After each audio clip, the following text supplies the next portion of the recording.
రాష్ట్ర వ్యాప్తంగా కార్మికుల భారత బంద్ విజయమవుతోంది. ఇందులో భాగంగా ఖమ్మం జిల్లా వైరాలోని కొనిజర్ల, ఇనుకూరు మండలాల్లో కార్మిక సంఘాలు నాయకులు నిరసన చేపట్టారు.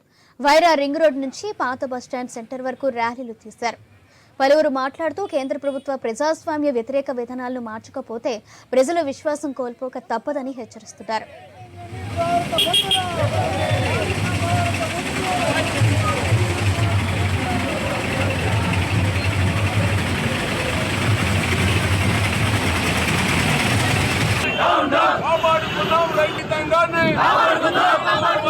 జరుగుతున్న గ్రామీణ భారత బంద్ను మద్దతుగా జరుగుతున్న గ్రామీణ భారత బంద్ను మద్దతుగా జరుగుతున్న గ్రామీణ భారత బంద్ను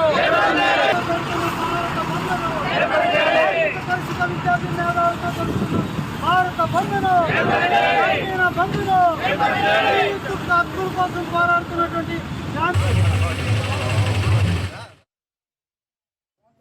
దేశాన్ని పరిపాలిస్తున్నటువంటి నరేంద్ర మోడీ అనుసరిస్తున్నటువంటి కార్పొరేట్ అనుకూల విధానాలు, రైతాంగ వ్యతిరేక విధానాలు, కార్మిక వ్యతిరేక విధానాలకు నిరసనగా ఇవాళ దేశవ్యాప్తంగా గ్రామీణ పట్టణ సంస్థ ప్రజలు కూడా ఇవాళ బంద్ పాటిస్తూ ఉన్నారు.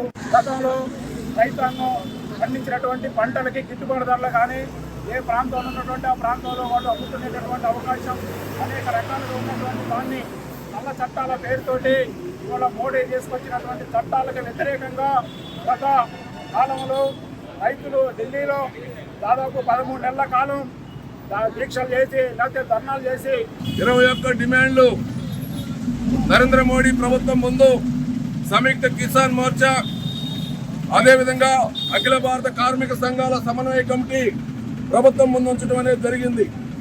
2020 సంవత్సరంలో కరోనా కాలంలో భారత పార్లమెంట్లో రైతాంగానికి వ్యతిరేకంగా తీసుకొచ్చినటువంటి 3 నల్ల చట్టాలు ఏవైతే రద్దు చేయాలని చెప్పి ఢిల్లీ వేదికగా 13 నెలల పాటు రైతులు పోరాటం చేశారు.